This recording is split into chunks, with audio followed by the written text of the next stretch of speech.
Well, I've been dancing with Ava now probably about 3 years, and I've also taken one of her major workshops, the Metamorphosis workshop in Switzerland this summer. I told her about 2 years ago, one New Year's Eve, that I probably have gotten more out of that 1 year of dancing with her than 30 years of therapy. I think as I was dancing inside, I was kind of conjuring up the notions of what I would say.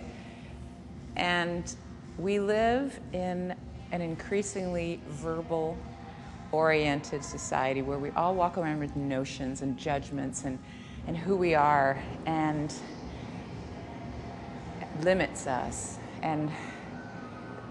from connecting with people, limits us from connecting to ourselves. So this core connection is, aptly rendered. It's a way of getting underneath the mental cacophony and getting deep into your physical self, which we just really don't pay enough attention to. We really don't.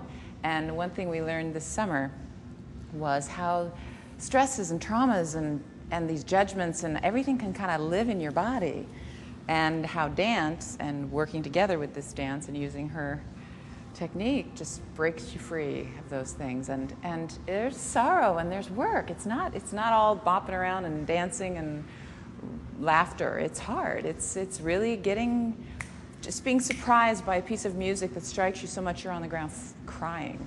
And you could stay crying that whole session. And then you could laugh hysterically because you're just seeing things from a different viewpoint and you're feeling things for once and deeply.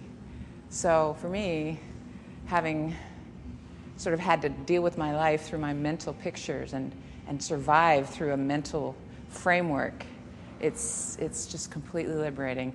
And then to be able to have the courage to be through that dance and to express and to cry and to whatever, that courage is liberating. It just takes you someplace new in your life, whether it's your love relationships, your family, just meeting a stranger on the street, in your job.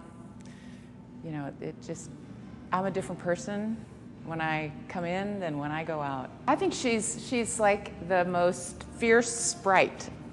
She's got this power and this intensity, but this sprite character to her, this joy, this laughter, this impish little elfin kind of poke you where you need to be poked kind of thing.